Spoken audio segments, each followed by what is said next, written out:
제가 하나요, 인사? 제가 할게요. 아, 네. 안녕하세요. 서바이벌 SF 키트 토끼 한 마리. 공상주 기자입니다. 반갑습니다. 네, 오늘 단신을 다룰 차례죠. 네. 네, 일주일간 어떻게 지내셨나요, 공상님? 저요? 좀 바빴어요. 아, 네, 중간고사 채점도 있고, 또 네. 클레임도 해야 되고, 네. 음, 근데 이번 중간고사가 문제가 좀 많이 어려웠나 봐요. 네, 학생들이 네. 잘 못 푼 학생도 좀 많았고, 그래서 또 음, 클레임을 한 학생도 좀 많았어요. 아이고, 네, 그래서 좀 바빴던 것 같아요. 네, 음, 그리고 또 지금 그 공부도 해야 되고 그래서 네. 전문위원 신청도 또 해야 되거든요. 지금 이미 하긴 했는데. 전문연이라는 거는 전문 연구 네, 전문 요원이라는 것이죠? 연구원. 네. 네, 군대를 안 갈 수 있는. 그쵸. 네, 대체 네, 복무 할 네. 수 있는. 네, 그거를 했는데. 네, 아무튼 그래서 좀 정신이 없어요. 그러려면 한국사 시험 봐야 되나요? 네, 한국사 시험 봤죠, 이미. 음, 1년 전인가에 봤어요. 근데 왜 지금 신청해요? 학점이 모자라가지고 제가 수업을 네. 3학점이 모자라가지고 아, 박사 수료를 못 해가지고 그래서. 네. 그러셨구나. 네, 알겠습니다. 야간에 다들 지금 일을 하고 계시다고. 네. 야근을 하시는 분도 있고, 아, 그다음에 또 밤에. 비 와서 혼술을 하면서 듣고 계신 분도 있고. 네. 네. 음, 아이고, 오늘 금요일인데 이렇게 야근을 하시고, 불금인데, 아이고, 안타깝습니다. 맞아요. 네. 네. 저는 요즘 출장을 많이 다녀요. 음, 그래가지고 전국 방방곡곡을 다니고 있는데, 운- 왜 째세죠? 왜 째냐면요. 네. 네. 그 고등학교에 입시 설명회 같은 걸 네네. 다니거든요. 입학팀에 네. 계시죠, 지금? 네네. 그래가지고, 네, 학교들이 다들 막 이렇게 대도시에만 있는 게 아니잖아요, 학교는. 네. 그래서 산골짜기에 있는 학교도 있고 그런데 거기 이제 차로 다니고 있는데 음, 제가 아직 초보라 가지고 차를 볼 운전요? 때마다 좀 긴장도 하는데 막 장거리 운전을 막 해야 돼요. 막 2시간, 3시간 막 운전을 해야 될 경우도 많아가지고 좀 산길이면은 더 피곤하네요. 힘들 것 같은데. 그, 그 정도는 아닌가요? 그 산길이거나 뭐. 정도까지는 아닌데 음, 저번에 한번 부산에 있는 학교를 가봤는데 네. 완전 산 위에 있는 거예요. 그래서 어, 진짜 차가 약간 뒤로 넘어갈 것 같은 그런 기숙학교 뭐 이런 그런 거. 맞아요. 음, 그런 곳이었는데, 어쨌든, 네, 그러고 있습니다. 그래서 조금 피곤한 나날을 보내고 있습니다만, 그래도 방송 준비는 열심히 해보고 있습니다. 김재강님은 지금 정주행 중이시래요. 그래서 네. 지금 70화를 보셨다고 합니다. 그럼 이게 반쯤 120 보셨다고. 몇 화죠? 네. 123화인가? 이게? 네. 네. 저희 새삼 많이 했네요. 저번에도 얘기했어요. 새삼 많이 네. 했네요, 정말. 그죠? 네, 네. 이제는 함부로 정주행을 하시라고 이렇게 말씀 못 드릴 것 같은데. 네. 네. 그래도, 저 근데 좀 그 정주행 하는 마음을 좀 알 것 같은 게, 네. 저 장거리 운전하면서 이제 네. 라디오를 틀거든요. 네. 라디오를, 제가 좋아하는 가수의 라디오를 음. 듣는데, 되게 좋더라고요. 그러니까, 그 얘기를 하는 그런 컨텐츠를 듣는 게 그냥 음악 듣는 것보다 훨씬 덜 지루하고 네, 그래서 뭔가 그쵸 일하면서 듣기에도 괜찮은 것 같습니다.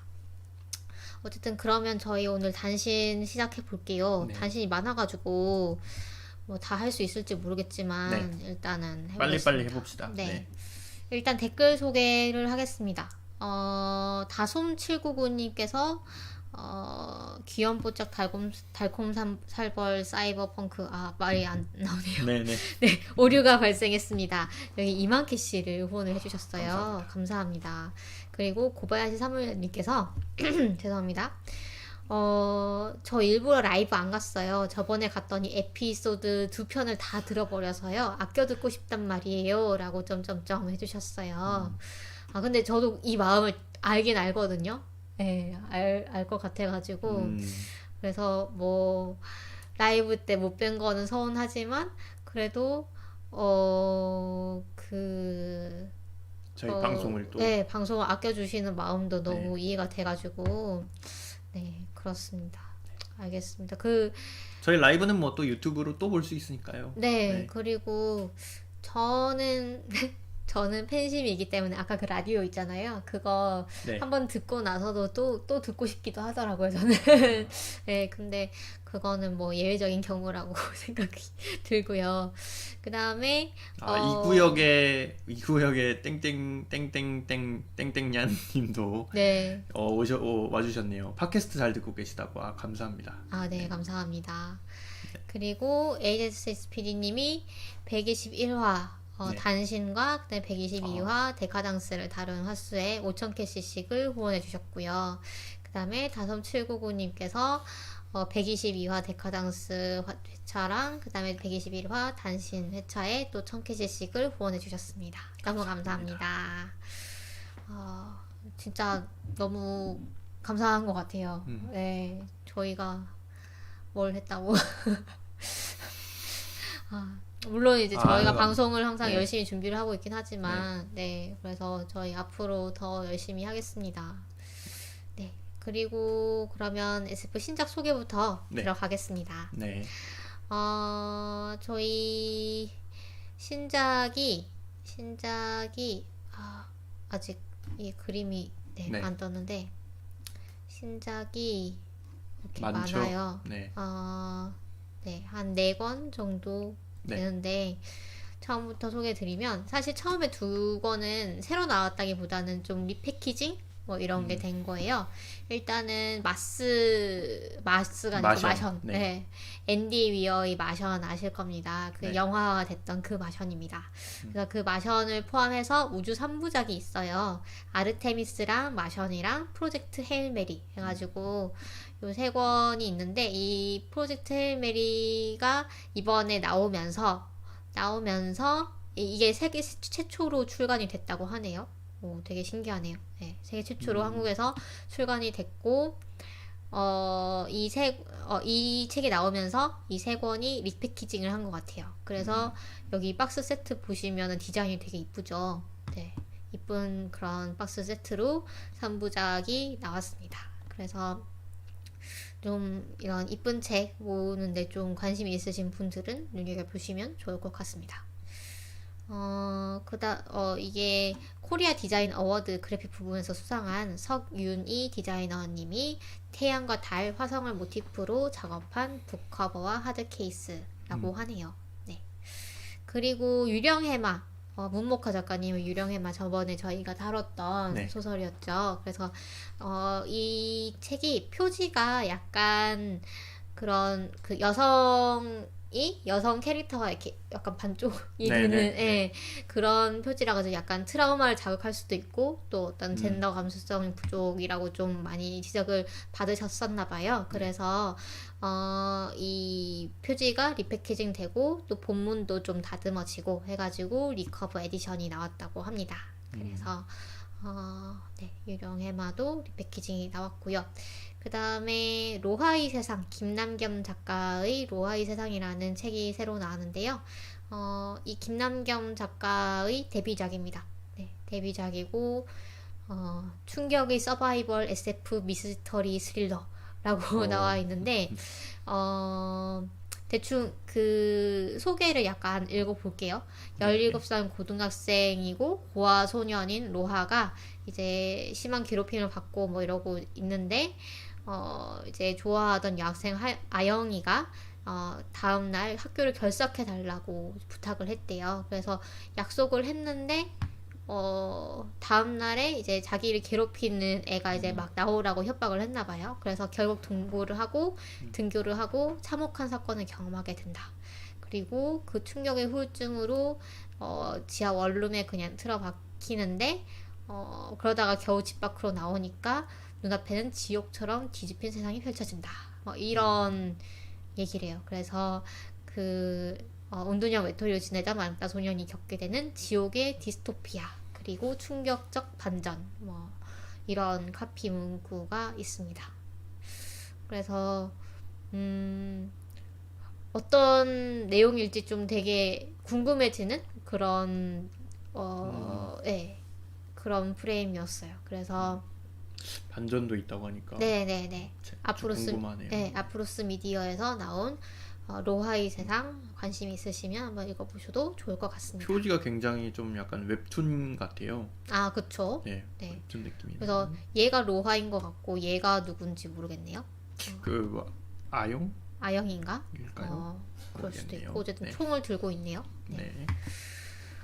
그리고 다음 책은 스타니스와 프렘의 선집이 나왔습니다. 그러니까 스타니스와 프렘은 솔라리스로 유명한 분입니다. 네, 솔라리스가 이제 영화도 여러 번 된 그런 SF 소설인데 난해한 영화. 네, 좀 난해하고 좀 유명한. 네. 제가 봤거든요. 제가 예전에 봤고 네. 이거를 다루려고 했습니다마는 우리 방송에서 내가 아직 그럴 짬이 아닌 것 같다라는 생각이 들면서 제가 살짝 미뤄둔 그런 작품입니다. 사실 저번에 저희 댓글로 어떤 분이 솔라리스 다뤄줬으면 좋겠다라고 또 한번 얘기를 하신 적이 있어가지고 별을 그거를 근데 한데, 그 약간 인생의 SF로 꼽는 분이 좀 있긴 있더라고요. 그쵸. SF를 좋아하시는 분들 중에서. 네네네. 저도 본 적은 없지만 저희 학교에 교수님이 그 솔라리스를 굉장히 좋아하시는 분이 계세요. 아, 그래요? 네. 어떤 분이요? 영화화된 그 러시아의 감독이 만든 그 솔라리스를 좋아하시는 분. 저희 수학과 교수님. 수학과 네, 교수님이지. 네, SF 좀 좋아하시는 분. 네. 그러세요. 닥터후도 좋아하세요, 그분이. 아, 그래요? 네. 아무튼 그분이 솔라리스가 굉장히 명작이다. 그거는 뭐 제가 듣기로는 인간이 이해할 수 없는 영역이라는 것을 이제 좀 SF로 뭐 풀라고 했다? 맞아요. 이런 좀 느낌이라고 그런 하시더라고요. 느낌이에요. 네. 그런 느낌이에요. 네, 아무튼 네. 네.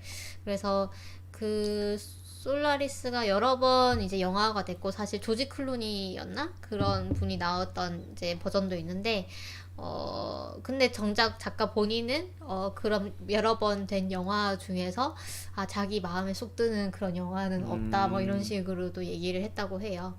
어쨌든 간에 그런 분이고 그래서 동구권에서 보기 드물게 이제 그 유명한 그런 SF 작가 분이고 폴란드 작가 분입니다. 그 다음에 이 폴란드어에서 우리말로 바로 옮긴 최초의 번역서라고 하네요. 그러니까 원래는 뭐 영어나 뭐 이런 거에 중역을 했었겠죠. 그런데 이번에는 폴란드어를 바로 번역을 했고 그래서 이지원 교수님과 그다음에 SF 작가 많이 아시는 정보라 교수님이 번역을 맡아서 그 램의 문체와 조어를 생생하게 살려냈다고 하네요. 그래서 이 스타니스와프 램을 제가 검색을 해보니까 그동안 나온 책들이 다 절판이더라고요. 다 절판이었고 그래서 이 책이 정말로 좀 귀한 책인 것 같습니다. 이번에 나온 현대문학에서 나온 이 스타니스와프 램 선집 많이 봐주시면 좋을 것 같네요. 그 다음에 김재광님이 그 네. 이북으로 나온 책도 좀 네. 소개를 해달라고 하시네요. 책을 이북으로만 보셔서 저희가 다음에는 네. 이북으로 된 그 이북으로만 나온 책도 준비를 해보겠습니다. 네, 알겠습니다. 그리고 서복이라는 영화. 네. 혹시 보신 분 계신가요? 보신 분 있으시면은 네. 채팅으로 손 쳐주시면 감사하겠고요. 뭐, 안 보셨으면 발입니다. 어쨌든, 네. 그 서복이 지금 티빙에서 스트리밍이 되고 있고, 그 다음에 극장에서도 개봉을 했죠. 그래서, 지난번에도 잠시 얘기를 했었는데, 제가 이거를 결국 그날 녹음 마치고였나? 봤어요. 네. 그냥 완전히 봤는데, 저는 생각보다는 나쁘지 않았거든요. 그러니까 좀 기대를 안 하고 봐서 그런지는 모르겠지만, 나름 좀 찡하게 다가오는 부분도 있고 그래서 그랬는데 근데 이 감독님이 약간 좀 어그로를 그리셨다고 해야 될까요? SF 팬들이 싫어할 만한 말을 하셨어요. 그게 이제 나의 영화는 SF가 아니다. 이런 식으로 얘기를 하셨거든요. 그 다음에 복제인간은 단지 수단이었을 뿐이다. 그래서 복제인간이라고 하니까 다들 SF라고 생각하는데 사실 내 영화는 SF가 아니다. 이런 식으로 얘기를 하셨어요. 그래서 그 듀나 작가님이 이제 영화 평론가이시기도 하죠. 네, 듀나 평론가님이 그 그렇게 얘기를 하면 안 된다. SF물 내놓고 SF 만든 게 아니라는 서복 감독의 궤변. 막 이렇게 해가지고, 뭐 또 글을 쓰셨어요. 그래서 비판 글을 쓰셨고, 이제 투고를 하셨고, 그래서 제가 두 가지 다 소개를 드리려고 해요. 이 네. 감독의 인터뷰와 네. 이용주 감독의 인터뷰와 그 다음에 이제 듀나 평론가의 그 평론. 평론을 같이 비평. 네. 같이 이제 링크를 걸어둘 테니까요. 한번 보시고 사실 저는 물론 이제 그 감독님이 하신 말씀은 좀 그렇게 받아들일 수 있을 것 같긴 한데 영화 자체는 뭐 좋게 볼 만한 부분도 있다고 생각을 하거든요. 그래서 한번 보시고 판단을 하시면 어떨까라는 생각이 듭니다. SF적으로 뭐 굉장히 좀 설정이 있다던가 그런 부분이 있나요? 일단은 그 복제인간이라는 설정 자체가 SF적이죠. SF적이고 그래서 뭐 이 서복이라는 이 복제인간이 뭐 이렇게 교통사고를 당하거나 완전히 엄청 이렇게 크게 이 신체가 훼손되지 않으면은 계속 살 수 있어요. 불사해요. 그래서 뭔가 약간 왜 암세포가 네. 죽여도 계속 분열을 하잖아요. 네. 그런 거 같은 상태의 인간인 거예요. 그래서 매일 한 번씩 억제제 같은 걸 맞아야 돼요. 그러지 않으면 그 세포 분열이 너무 계속돼가지고 이제 막 피를 토하고 막 이러는데 그런데 이제 계속 살 수가 있으니까 근데 사실 이게 인간이 약간 그 데드풀 같은 느낌이네요. 그래요? 데드풀이 그래요? 네, 데드풀도 제가 안 봐가지고 데드풀은 이제 그 회복이 엄청 뛰어난 그런 능력을 갖고 있는 그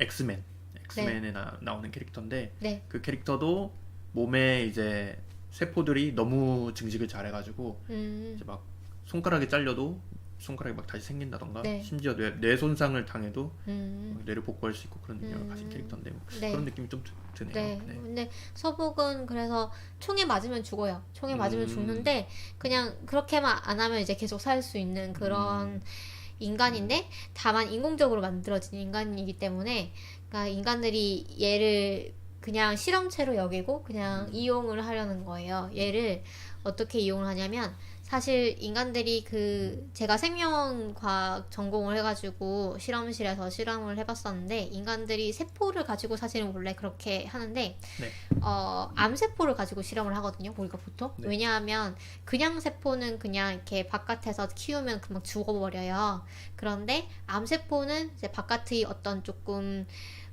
몸 바깥의 좀 그 험난한 그 환경에서도 계속 번식을 하고 계속 살아남거든요. 그런 것처럼 이 서복도 계속 이제 사니까 서복의 그 골수를 빼가지고 어떻게 활용을 할 수가 있는 거예요. 그래서 골수를 빼도 골수가 계속 생성이 되고 그래서 이 골수를 뭐 어떻게 활용을 하는지 모르겠는데 어쨌든 그 골수를 뭔가 이식을 하면 그 이식을 받은 인간도 좀 계속 살 수가 있나 봐요. 뭐 그런 식으로 이제 활용이 되려는데 그 기술을 어떤 대기업의 회장이 독점을 하고 있고 그래서 이 오래 사는 기술, 좀 영생할 수 있는 이 기술 자체가 인간 사회에 뭔가 큰 위협이 될 것이다 라는 판단하에 우리나라 정부라던가 미국 정부에서는 이 서복을 탈취를 하려고 하는 거예요. 뭐 그런 내용이었습니다. 그래가지고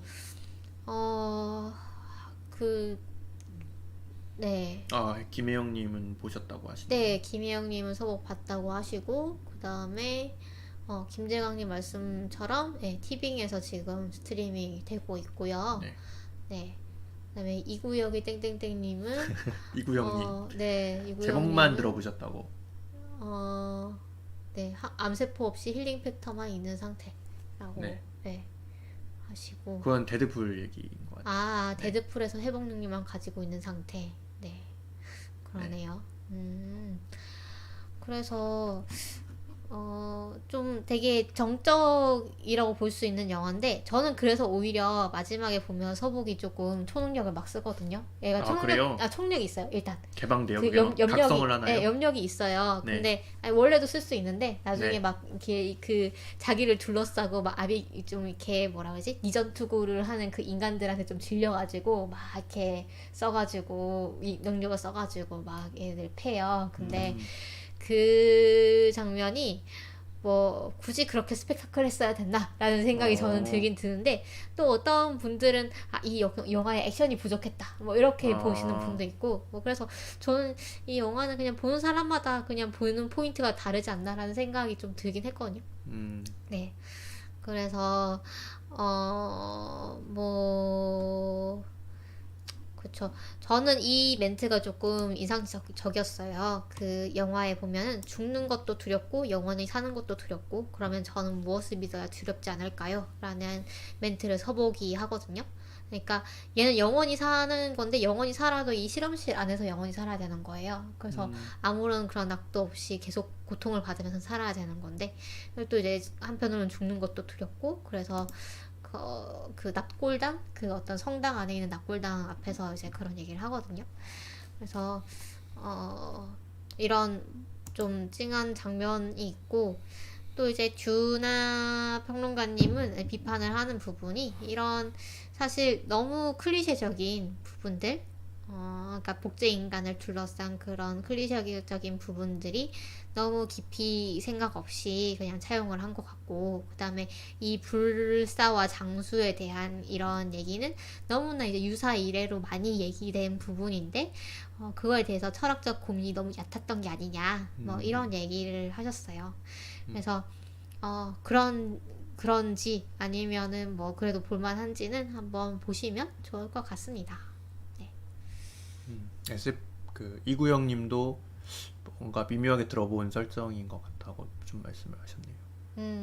네. 네. 그리고 SF라고 액션이 무조건 있어야 될 이유는 사실 없지 않나라는 생각을 하신다고 했고, 또 김혜영님은 서복을 보셨는데 쓸데없이 복잡한 대립 구도였던 것 같다, 뭐 이렇게 얘기를 하셨네요.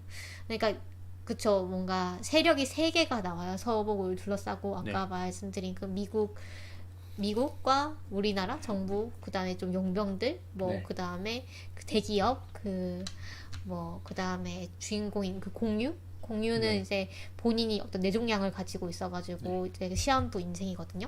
공무원이라고 하지 않았나요? 그 서복을 지키는 그런. 그쵸, 공무원인데 그 나라에서 이 얘를 그 이제 좀 이용을 하고 좀 버리려고 하는 그런 부분이 있어가지고 약간 스포긴 한데, 어쨌든 그래가지고 말씀하신 대로 조금 세력이 좀 복잡하고, 그래서 뭐 깊이 못 들어갔다라는 것도 이해는 되는 부분이긴 합니다. 그래서 저는 마지막에 너무 그런 염력 자랑 뭐 이런 걸로 좀 가는 게 조금 불만이었는데, 어쨌든 네. 그 전체적인 장르가 그 감독이 정하는 건 사실 아니잖아요. 그 약간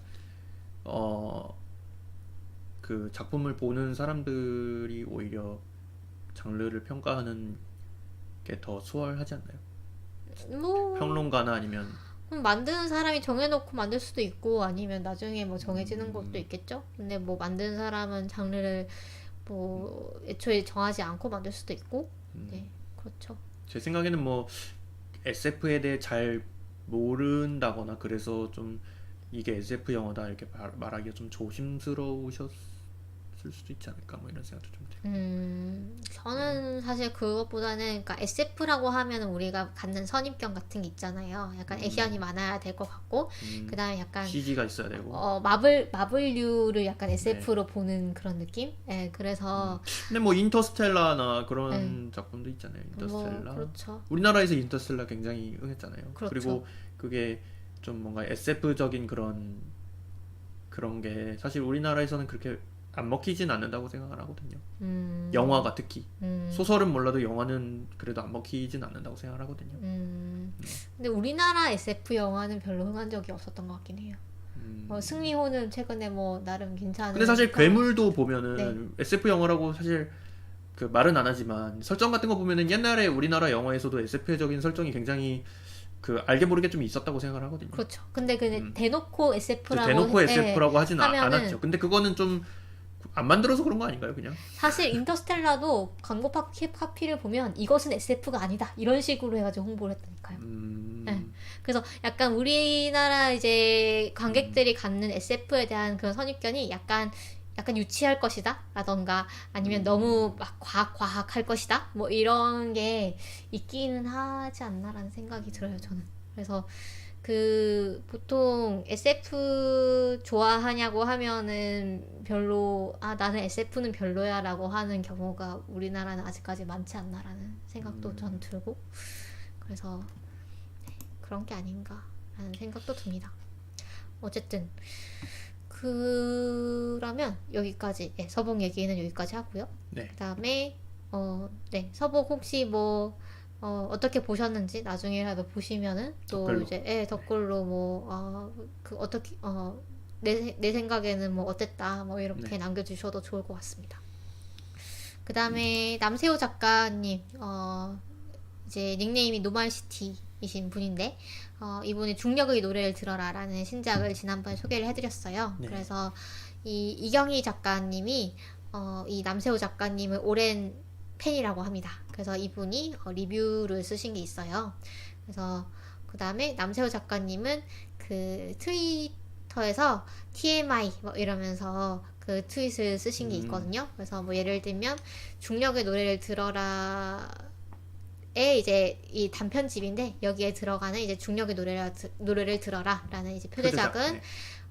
중력파를 측정하는 장치인 간섭계가 이 제하기 논문의 주제입니다. 뭐 이런 식으로 TMI라고 할까요? 약간 뭐 후기, 작가 후기라고도 볼 수가 있고 어떤 네. 뭐 작품의 배경이라고 볼 수도 있고, 그래서 사실 보면 이런 작가의 말을 좀 사족이라고 생각하는 분들도 많은 것 같아요. 그러니까 왜냐하면 작가는 작품으로 자기가 하고자 하는 말을 이제 다 전할 수 있고, 그래서 사실 작품 외적으로 어떤 뭔가를 덧붙여야 된다면 그건 아직 덜 완성된 게 아니냐 뭐 이렇게 생각하시는 분도 있고, 근데 또 작가의 말이 읽는 독자 입장에서는 내가 만약에 이 작품을 되게 재미있게 읽었으면은 뭔가 추가로 읽을 거리. 뭔가 더 뭔가 알고 싶다 이런 생각이 들 수도 있잖아요. 네. 그래서 약간 이제 양날의 검이라고나 할까요? 네, 그런 부분이 있는데 어쨌든 간에 이제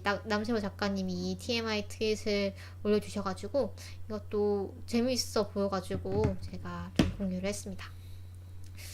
그 다음에 마법소녀 마도카 마기카 애니메이션이죠. 네. 혹시 좋아하는 분 계실지 모르겠네요. 네. 저는 보진 않았는데 설정 같은 거는 굉장히 좋아해요. 이 작품의 좀 큐베. 매력이라고 해야 되나? 큐베가 네. 전 보진 않았습니다. 근데 설정은 다 알지만 왜 진작에 알려주지 않았어라고 하면 네가 물어보지 않았잖아라고 하잖아요. 큐베가. 네. 콩탕콩님 안녕하세요. 안녕하세요. 네. 이 뭔가 동심을 파괴하는 네. 그런 작품. 그렇죠. 마법소녀물의 어떤 클리셰를 파괴하는 그리고 또 이제 메인 이 인물들이 가차없이 또 죽어나가는 그런 작품이고 상당히 그 약간 멘붕을 일으켰던 당시에 그런 작품이죠. 근데 어쨌든 저도 되게 재밌게 봤거든요. 저는 이런 우중충한 거 좋아해가지고. 그 다음에 그 우로부치 끝까지 보셨나요? 네, 저는 끝까지 봤죠. 우로부치 겐이 이제 시나리오를 담당을 해가지고 엔딩도 보니까 굉장히 감동적이던데. 그쵸. 이 우중 그 좀 시작과는 다르게 그 엔딩 자체는 굉장히 깔끔하게 끝나면서 좀, 그러니까 저는 사실 스토리를 글로 읽었는데 그러셨어요? 보진 않고 네. 굉장히 좀 감명 깊게 볼만하겠다 이렇게 느껴졌거든요. 희생, 자기 희생 이런 게 좀 주제인 것처럼 느껴졌고 그래가지고 그렇죠. 네. 그래서 이게 계약서를 반드시 꼼꼼히 읽고 사인을 해야 된다. 그렇죠. 아무튼 이게 신극장판이 네. 제작이 된다. 네, 그래서 사실 그 반역의 이야기라고 극장판이 하나 더 나왔었는데 한 네. 몇 년도였지? 26년도였나? 뭐 하여튼 네. 13년도였나? 하여튼 그때 나왔었는데 그 극장판이 마지막에 좀 열린 결말로 끝나가지고 그 이후의 얘기가 이제 신극장판이 한 2016년 전부터 이야기가 나왔던 게 이제야 이제 정말로 만들어진다라는 이제 제작이 발표가 됐는데 그거를 이제 2021년 4월 25일이 이 마법소녀 마도카 마기카 TV 시리즈를 방영하기 시작한 그 10주년이 되는 날이었다고 합니다. 그래서 이 10주년을 맞아가지고 제작 결정을 발표를 했는데 저는 이게 나온 지 10년이 되었다는 것가 충격이었어요. 놀라워요. 네. 10년이 되었다는 것에 충격을 먹었습니다. 저는. 네. 2012년 영화네요. 네. 마마마 영화는 극장판은 아 극장판이요? 네. 네. 구극장판이라고 네, 해야 네, 되겠죠? 네. 네.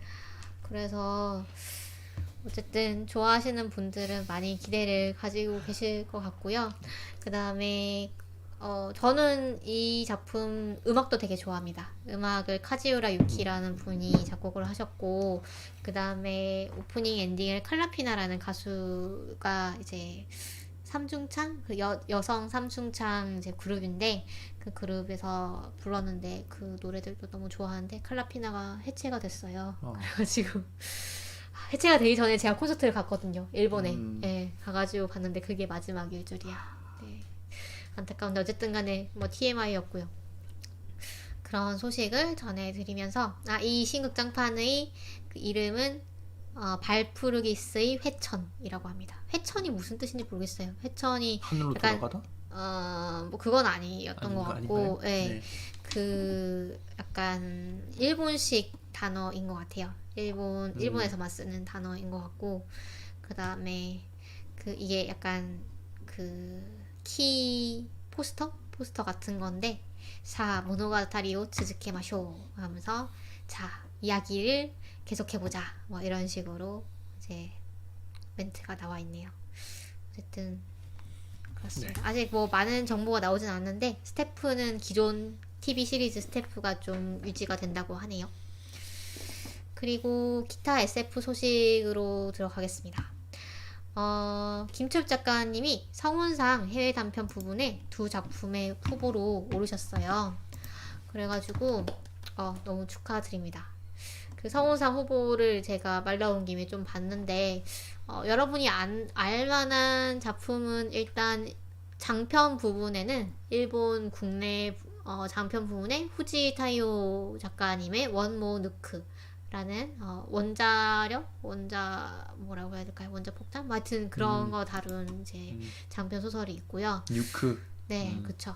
그다음에는 사실 우리나라에 일본 SF가 그렇게 많이 소개가 되지 않아가지고 특히 최신작은 알만한 그런 내용은 좀 별로 알만한 작품은 별로 없었고요. 해외 작품 같은 경우에는 데카당스도 뭐 후보로 올랐다고. 네. 일단 류추신의 삼체가 일본에서도 좀 우리나라에서도 사실 늦게 나왔다고 생각을 했는데 일본에서도 상당히 늦게 나왔었나 봐요. 그래서 삼체 그 암흑의 숲인가? 네. 그 이권. 이권이 이제 작년에 나왔었나 봐요. 네. 그래서 그게 후보로 올라가 있고 그다음에 NK 재미신의 그 5번째 계절 요것도 후보로 올라가 있습니다. 그 다음에 해외 단편 부분에 보면은 김철욱 작가의 우리가 빛의 속도로 갈 수 없다면 그리고 김철욱 작가의 나의 우주 히어로에 관하여였던가 네, 그 두 작품이 같이 올라가 있고요. 그 다음에 류츠신의 인생이라는 작품 그 다음에 또 뭐 그렉 이건의 작품도 올라가 있고 그 다음에 그것도 있었어요. 저기 이윤하 작가님? 네, 이윤하 작가님의 그 나인폭스 갬빗 있잖아요. 네, 그것도 올라가 있더라고요. 장편 쪽에. 네, 그래서 그 정도가 여러분이 아실 만한 작품인 것 같고 말씀하신 대로 그 데카당스 애니메이션도 미디어 부문에 지금 후보로 올라가 있습니다. 그래서 이게 제가 규칙을 제가 이걸 잠시 이쪽으로 당겨올까요? 네. 네, 여기 이렇게 나와 있고요.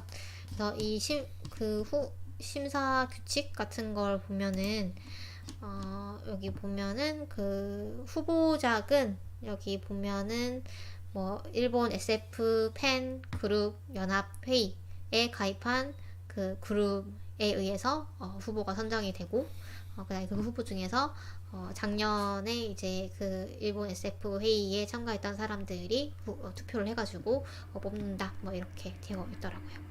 그래서 어떤 분이 상을 받게 되실지 한번 기대해 보겠습니다. 이어서 또 상 얘긴데요. 이거 저번에 했어요. 했어요? 네. 지금 여기 우리 에코 얘기했어요. 저번인가? 네. 저 왜 기억이 안 나죠? 안 날 수 있죠. 그래요? 네. 어쨌든 이 작가 인터뷰 이것도 다뤘었나요? 작가 그러면? 인터뷰는 따로 안 달았던 것 같아요. 네. 네. 지금 보면 네. 작가분이 약간 그 휠체어로 이제 네. 다니셔야 되는 그런 분인데 선천성 근육 위축증을 앓고 계신데요. 그래가지고 사실 고백하자면 나는 장애인이면서 장애를 싫어하는 사람이다. 그래서 글을 쓰면서 되도록이면 장애를 피했었는데 근데 SF를 통해서 장애를 다시 보자 그 이면 새롭게 다가왔다. 뭐 이런 얘기를 하시고 우리나라 SF는 지금 요즘 너무 절정에 이른 것 같다. 뭐 이런 얘기를 하셨어요. 그래서 이 아픔을 예술로 승화시키고 있다. 지금 우리나라에서 SF를 쓰는 분들은 뭐 이렇게 얘기를 하시면서 이분이 최희택 작가님이 원래 이제 인터넷에서 글을 계속 쓰시던 분이고 그래서 이번에 상을 타셨지만 뭐 앞으로도 계속 글을 쓸 것 같다. 뭐 이렇게 담담하게 인터뷰를 해주셨습니다. 그리고 이 작품에 대해서 뭐 김초엽 작가님 그 다음에 그 김초엽 작가님이랑 네. 그 SF8을 기획하셨던 민규동 감독님 그 다음에 시내 21의 그 기자로 유명하신 그 이다혜 작가님 이렇게 세 분이 심사위원 분들이시더라고요. 그래서 상당히 좀 그 심사평을 읽는 것만으로도 되게 재밌었습니다. 그래서 김초엽 작가님이 이 지금 여기 우리 에코가 학당이라는 가상현실 교육 시스템을 배경으로 펼쳐지는 10대 인물들이 성장소설을 다룬 경쾌한 소설이다. 뭐 이렇게 소개를 해주고 계시고 민규동 감독님의 이 심사평이 저는 되게 좋더라고요. 약간 문장이 좀 아름다웠어요. 예를 들면 탁월한 과학적 설정에 감탄하다가 거친 문장에 걸려 넘어지기도 하고 부드러운 문장에 빨려 들어갔지만 익숙한 화두에 갇혀버리기 일쑤였다. 뭐 이런 식으로 아주 유려하게 심사평을 해주셨어요. 그래서 SF 문학상이니까 사실은 SF이면서도 문학적인 그런 부분을 평가하는 게 좀 어려웠다. 뭐 이런 얘기를 많이 해주셨고 또 이자희 작가님도 상당히 좋은 심사평 해주셨습니다. 그리고 SF 전문 출판사 아작이 100번째 책을 출간을 하셨어요. 축하드립니다. 사실 아작은 우리나라 지금 66개월 정도 됐다고 하시는데 66개월이면 5년인가요? 네, 5년 조금 넘었는데 그래서 평균 2달에 3권씩 책은 출간하셨다고 해요. 그래서 이 100명의 한국 SF 작가, 번역가, 평론가에게 단 한 권의 아작을 꼽는다면 이라는 거를 이제 설문을 한 거를 이제 갈무리를 하셔가지고 블로그에 올려주셨어요. 이 아작에서. 그래서 이거 보면은 뭐 얼마나 닮았는가라든가 별의 계승자, 뭐 사람의 아이들 마지막으로 다 너무 좋은 작품들인데 이런 작품들 보시면 너무 재밌으실 것 같아요. 어떤 분이 어떤 작품을 추천을 했는가 뭐 이런 것도 보시고 또 어떤 작품을 또 읽으면 좋을까 이런 것도 좀 저는 박상준 대표님은 라마와의 랑데부를 꼽으실 줄 알았어요. 왜냐면 항상 얘기하시거든요. 아, 나의 원픽은 이 라마와의 랑데부다 이러면서 네, 항상 얘기를 하시기 때문에 어쨌든 네, 읽어보시면 재밌을 것 같아요. 그래서 저는 사실 여기에 나오는 거의 100개 물론 중복이 있지만 네. 여기 밑에 보면은 통계도 있어요. 몇 번 꼽혔는지. 네, 1위가 돌이킬 수 있는 5표를 받은 돌이킬 수 있는 이었고 공동 2위가 얼마나 닮았는가 자신의 행성이라 생각한 여자 그 다음에 야자나무 도적 그래서 4표를 받았고 그 다음에 5위가 마지막으로 할 만한 멋진 일 뭐 등등등등 이렇게 해가지고 이거 보시고 약간 가이드로 삼으셔도 좋을 것 같습니다. 그래서 나중에 저희 그 SF 월드컵 같은 거 할 때 뭐 여기 나온 작품들 가지고 월드컵 해도 괜찮지 않나라는 생각이. 그만큼 우리가 많이 못 읽었을 수도 있지만 네. 네. 아니면 뭐 저희가 봤던 작품들만 추려가지고 해도 괜찮을 것 같아요. 네, 그렇죠. 저희가 뭐 봤던 소설, 영화 이런 거 다 포함해가지고. 네. 그래서 사실 SF가 지금은 조금 그나마 좀 붐이 일고 있지만 네. 원래 정말로 삭막한 우리나라에서 그런 시기부터 시작을 해가지고 이렇게 계속 꾸준히 출판을 해주셔가지고 저희로서는 정말 감사한 출판사입니다. 아까 제가 채팅을 좀 네. 못 읽어봤는데 네. 아까 콩땅콩님께서 그 성운상 얘기를 할 때 얘기를 하셨던 것 같아요. 시달소라던가 일본 침몰 같은 게 아마 상을 탔던 것 같다고 얘기를 하셨어요. 제 기억에도 그런 것 같네요. 네, 성운상은 일본의 SF 관련 상이라 가지고 네. 네. 그 다음에 저희가 봤던 그 일본 작품 중에서도 좀 있었던 것 같은데 성운상 탔던 게. 그렇죠. 네. 네, 많이 있었죠. 네. 그리고 호응 아드리아님이 나인폭스 갬빗 매우 재밌어요. 강추라고 하셨고 AJ테스피디님이 저는 나인폭스 갬빗 1권 보고 멈췄는데 갈수록 재미있어지나요? 이러면서 세력이나 용어가 많이 나와가지고 읽기가 좀 힘들었어요. 라고 하셨어요. 네, 저도 약간 저도 사실 읽다가 지금 멈춘 상태인데 네. 처음에는 약간 그 생소한 그런 설정? 그 세계관 자체를 이해하는데 조금 그 공력이 들더라고요. 네. 그래서, 근데 그거를 익숙해지면 제가 약간 트위터 같은 데 봤더니 그런 게 있는 것 같아요. 그 캐릭터 자체의 매력이 대단해가지고 약간 그 덕질을 하게 되는 그런 매력이 있는 것 같더라고요. 그래서, 나중에 저도 다시 한번 도전을 해보려고 합니다. 그 다음에 마찬가지로 아작에서 올려주신 소식인데요.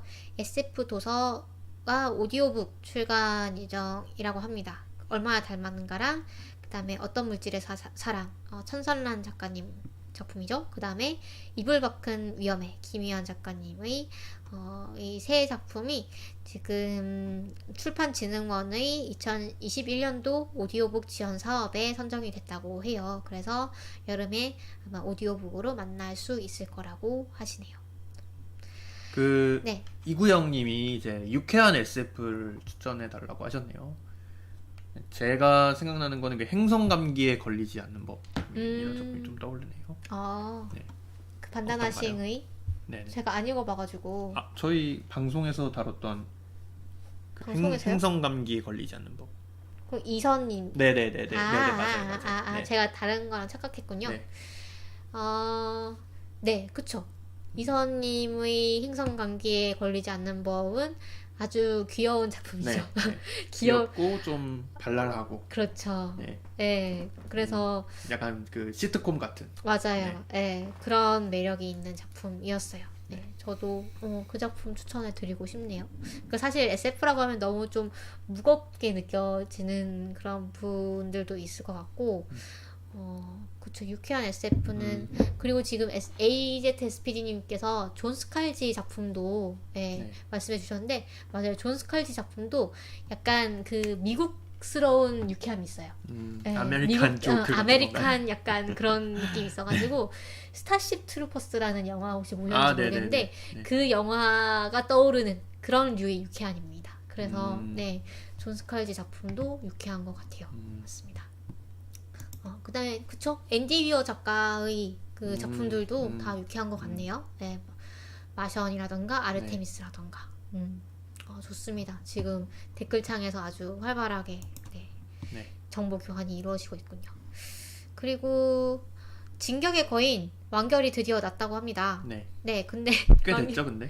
완결 꽤까지는 아니고 4월달? 4월달에 이제 됐는데, 네. 근데 되게 논란이 많나 봐요. 네, 결말에 대해서 좀 음. 실망하시는 분들이 많은 것 같은데, 제가 아직 스포를 보지 않기 위해서 아니 보진 않았는데, 저는 애니메이션으로 계속 보고 있었거든요. 그리고 애니메이션 뭐 나오는 대로 뭐 애니메이션 완결이 나면 봐야지 뭐 이러고 있었는데, 그거 뭐 네. 스포하지 않는 선에서 제가 좀 얘기를 해드릴까요?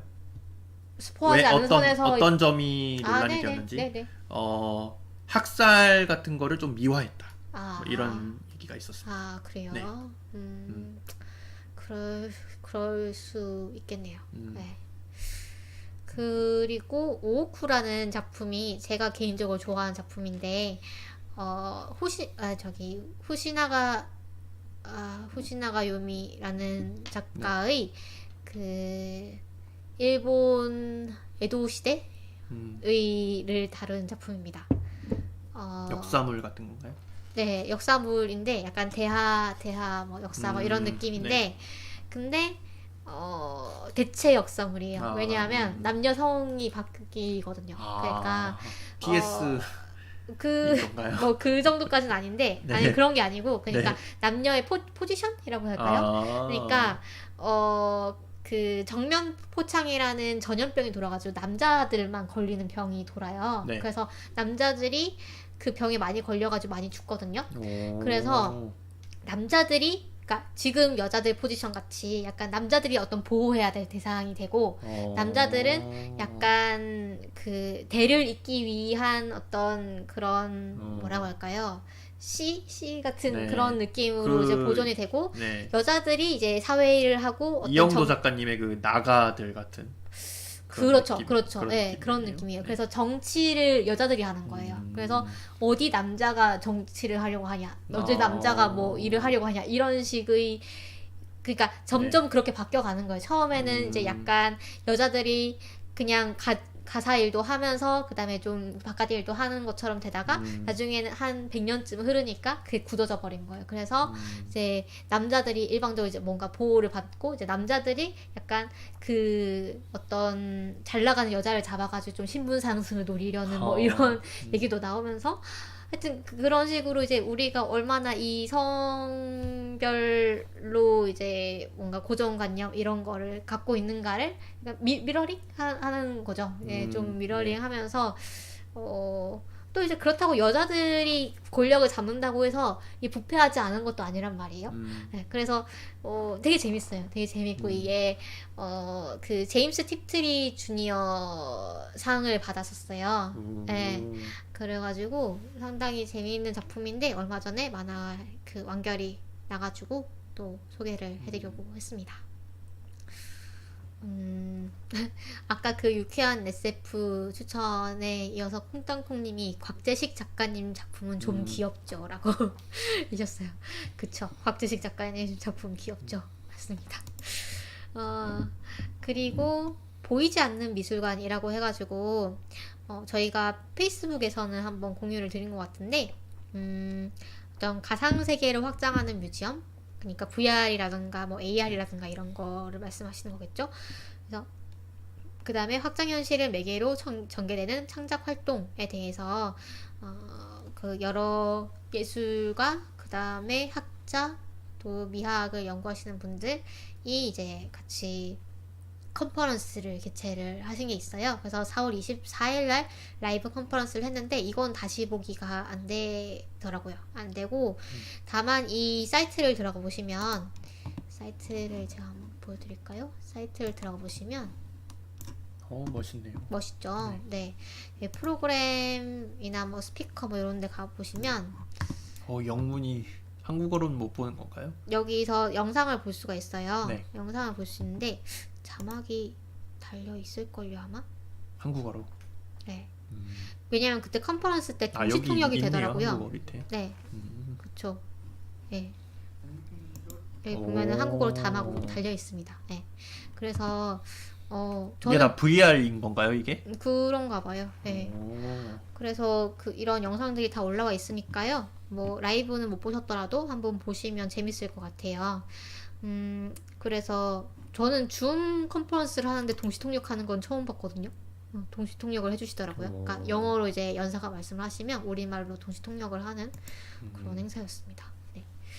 그리고 국립광주과학관에서 2021 스페이스 오디세이 봄축제라고 해가지고 저는 처음에 놀라가지고 왜 과학관에서 축제를 하는데 스페이스 오디세이가 들어가지? 라는 생각을 했거든요. 근데 알고 보니까 제가 이 축제도 좀 홍보를 해드리고 싶기도 했는데 축제 5월 5일까지. 네 5월 5일까지 하는 거고 근데 약간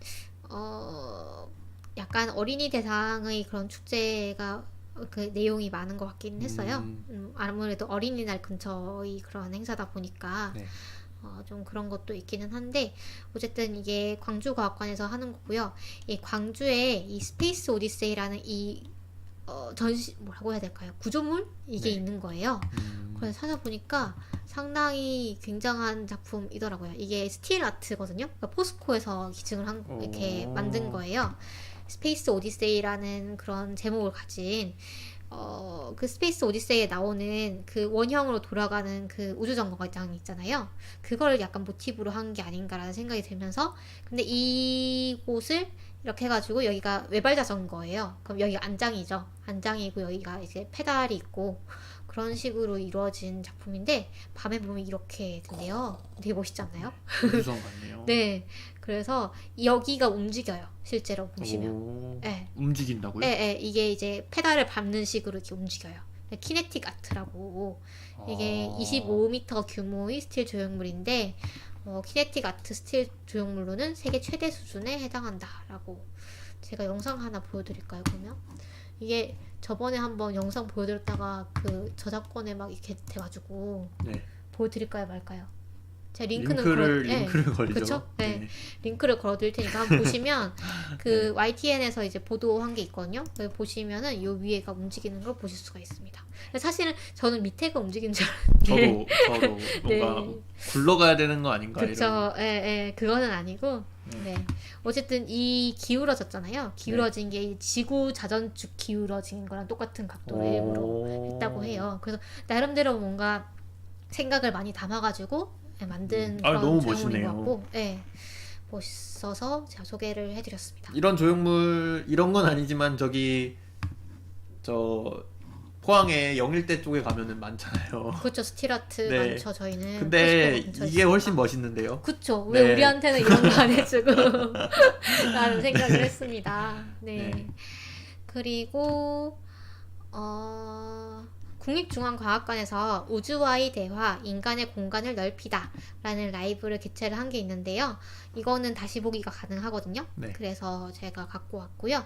문경수 탐험가님과 그 다음에 문홍규 박사님, 한국천문연구원의 문홍규 박사님과 그 다음에 서울 SF 아카이브의 박선준 대표님 그 세 분이 나와가지고 이렇게 우주를 주제로 이렇게 얘기를 하신 게 재밌어 보이더라고요. 그래서 가져왔고 앞으로 뭐 기후 변화라던가 미래 지구 멸망 시나리오 뭐 이런 거에 대해서 시리즈로 또 강연이 있을 거라고 해요.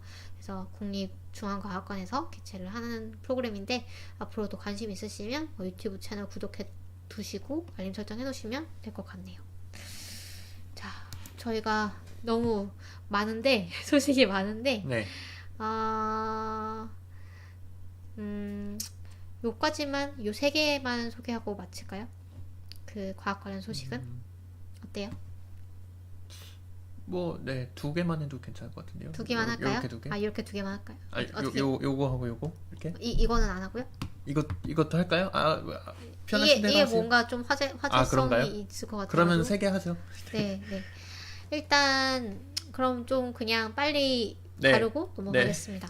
인도에서 지금 코로나19가 아주 심하게 그런 확산되고 있고 난리가 또 났죠. 변이 바이러스도 나오고 있다고 합니다. 그래서 하루 확진자가 지금 30만 명을 초과를 했는데 1차 유행 때의 3배라고 하네요. 그 다음에 이번에는 젊은 층도 감염이 되고 젊은 층에서도 뭔가 심각한 그런 변이가 일어나가지고. 상황이. 근데 그 변이가 변이가 일어나서 이게 심각한 건지는 아직 모른다고 해요. 그다음에 이게 그리고 축제도 했다 그러더라고요, 직전에. 무슨 축제를 2차례 했는데 그때 마스크를 안 끼고 사람들이 다 몰려들어가지고. 네. 네. 그다음에 그리고 변이 바이러스도 확인이 됐는데 이 변이 바이러스가 근데 이제 백신으로 제어할 수가 없는 그런 이탈 변형체인지는 아직까지 확인되지는 않았다고 합니다. 그다음에 또 이게 문제가 되는 게 이 아스트라제네카 백신을 인도에서 많이 생산을 하고 있었는데 네. 이 수출을 중단을 했다고 해요. 이 사태 때문에. 그래서 상당히 좀 빨리 이게 잘 해결이 됐으면 좋겠는데 사실 우리가 많이 연결돼 있는 그런 시대이기 때문에 사실 이 인도의 변이 바이러스가 이미 프랑스라던가 뭐 다른 나라에서도 많이 발견이 되고 있다고 해요. 그래서 이미 늦었죠. 발견했다 싶으면 이미 늦은 경우가 사실 그럴 대부분인 것 수도 같아요. 있고요. 네, 그렇습니다. 우리나라가 보니까 백신 접종률 지금 좀 답답하다고 느끼실 수도 있을 것 같아요. 네, 나는 언제 맞지? 막 이런 생각도 네. 좀 하시고. 근데 살펴보니까 우리나라가 전 세계에서 인구가 우리나라 수준 몇천 몇 명 넘는 데가 접종률이 우리나라가 6위인가 그러더라고요. 전 세계에서. 그래서 전혀 느린 속도가 아니고 네, 좀 그저 답답할 수는 있죠. 근데. 네. 그래서 일단 일본보다는 빠르더라고요. 네, 일본은 되게 느려가지고. 그리고 이루다의 개발사 스캐터랩에서 그 60만 명의 카톡 대화를 무단 수집하고 뭐 등등등등 뭐 90억 건인가? 60억 건인가 그렇더라고요. 네, 카톡 그 대화가 네. 가지고 그래가지고 근데 과징금은 1억을 먹었다고 해요. 근데 1억이 94억 건이네요. 카카오톡 대화 문장 94억 네. 건. 1억이 네. 여러분 생각에는 합당한 금액이라고 생각을 하시는지요? 이것 좀만 확대해 주시면 좀 보기 편할 것 같아요. 아, 네. 사실 저는 좀 적지 않나라는 생각을 했거든요. 왜냐하면 이게 여기 광고 같으네요. 네, 이게 지금 네. 광고는 아니고 이거 위에 영상이군요. 영상이에요. 네. 그 위반 행위에 대해서 관련 매출액의 3% 이하로 처분을 내린 건데 이게 법정 최대 한도라고 해요. 근데 매출액의 3%만 내고 막을 수 있으면 그냥 뭐 약간 솜방망이 처벌이 아닌가라는 저는 생각이 드는데 그렇습니다. 네. 그래서 실제 20대 여성의 카카오톡 대화 1억 건을 데이터베이스로 구축을 했고 뭐 14세 미만 아동의 개인정보도 보호자 동의 없이 수집을 했고 등등등등 뭐가 많네요. 네. 8가지 개인정보 보호법 위반 행위에 대해서 1억 330만 원의 과징금과 과태료를 부과를 했다고 합니다. 어쨌든 철퇴를 맞긴 받았다. 철퇴가 센지 약한지는 모르겠지만 네. 법의 심판을 받았다. 네. 그렇죠. 네, 채팅창에서도 너무 대환장 같다고 뭐. 네. 아, 이거는 다른 거에 대한 거군요. 백신이 노쇼가 있다 그러는데 노쇼 예약도 있대요. 누가 노쇼를 하면은 맞을 수 있는 예약이 있대요. 네, 그런 예약도 있는데 그 예약도 꽉 찼다고 하더라고요. 지금 우리나라는. 네. 그래서 어떤 분은 막 겁난다고 안 맞으시고 어떤 분은 이제 그렇게 예약을 해서라도 뭐 맞고 뭐 그런 상태인가 보네요. 그런 것 같아요. 네. 저는 그런 얘기 많이 들었거든요. 좀 나이 드신 분들 사이에서 얘 너무 위험하다 뭐 이런 약간 그게 정보인 건지 아니면 루머인 건지는 모르겠는데 네, 그런 게 좀 퍼져가지고 막 안 맞으시려는 분들이 조금 늘고 있다고 해가지고 저희가 보기에는 조금 걱정스러운 부분이긴 합니다. 그 다음에 마지막으로 이 기후변화 때문에 지구 자전축까지 움직였다라는 뉴스가 있는데요. 이게 빙하가 녹아가지고 빙하가 녹으면 이제 그 빙하의 물이 지구 전체로 퍼지니까 원래는 모여있던 물이 지구 전체로 펴지니까 네. 그게 이제 지구 질량 분포가 바뀔 거잖아요. 네. 그래서 이게 어떤 인류세가 시작된 게 아니냐 결국은 그 인류가 이 지구의 환경에 지대한 영향을 미치는 그런 상황이 아니냐 이런 얘기를 하고 있네요. 그래서 1990년대와 비교했을 때 한 3.28mm 각초 이동한 것으로 나타났다. 그래서 이 인간 활동에 따라서 이 1990년대부터 이런 현상이 일어났고, 그래서 이게 그러니까 25년 정도의 기간인데 그 전 주기에 비해서 17배 빨라졌다고 하네요. 그래서 이렇습니다. 그 인간이 그러니까 좋은 방향인지 나쁜 방향인지는 기준에 따라서 다르겠지만, 우리가 어떤 걸 기준으로 삼는지에 따라 다르겠지만, 어쨌든 인류가 지구의 환경을 정말로 뭔가 나중에 지층 분석을 해보면 나올 정도로 뭔가 아주 유의미하게 바꾸고 있다. 안 그래도 지금 그 현재 시대에 가장 많이 발굴될 화석이 닭뼈 이런 거라고 하더라고요. 그 얘기도 들었어요. 네. 맞아요. 이미 워낙에 치킨을 많이 먹어서. 네. 닭을 워낙 많이 잡아먹어서. 네. 그렇습니다. 1년 내에 몇십억 마리가 그 도축이 된다라고 들었던 것 같아요, 닭이. 그렇군요. 네. 몇십억이었나? 단위가 엄청 컸던 것 같은데 잘 기억이 안 나네요. 아무튼 그렇습니다. 네. 그러면 저희 오늘 단신은 여기까지 다뤄보도록 하겠습니다. 스푸트니크에 대한 정보를 아시냐고 하시네요. AZSPD님이. 스푸트니크가 이제 러시아 백신이죠.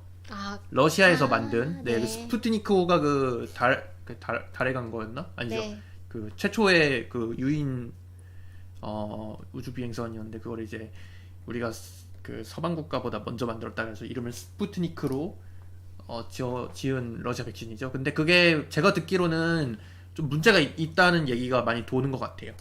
제가 그 기사를 찾아본 건 아닌데, 그 페이스북에서 좀 이제 관련된 일을 하시는 분들이 얘기한 거 보니까, 이게 바이러스 그 아데노 바이러스 백신이라고 하나요? 그게? 네. 그게 죽은 바이러스가 들어가야 되잖아요. 근데 이게 네. 몸속에서 활성화가 되는 게 발견이 됐다 이렇게 말이 나오던데요. 죽은 게 들어가야 되나요? 저도 정확하게 모르겠어요. 저도 정확히는 모르겠네요. 네. 이거는 저희가 좀 더 알아보고 말씀드릴게요. 저도 잘 모르는 내용이라 가지고. 네. 어쨌든 그러면은 여러분, 다음 주에 저희가 이 김보용 작가님의 얼마나 닮았는가를 가지고 오겠습니다. 네. 이게 아니고. 네.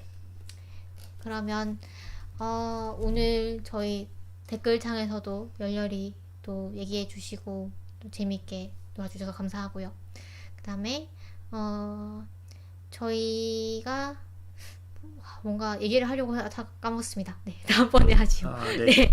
그러면 이번 주 단신 이걸로 마치고 다음 주에 뵙도록 하겠습니다. 저희 방송은 팟빵, 파티, 아이튠즈 팟캐스트 그리고 유튜브 에서 들으실 수가 있고요. 그리고 인스타그램, 페이스북, 트위터로 소통을 하고 있습니다. 네, 저희가 최대한 많은 창구를 열어놨으니까요. 여러분 많이 댓글 달아주시고 좋아요 해주시고 또 내가 듣고 있다는 거를 알려주세요. 네.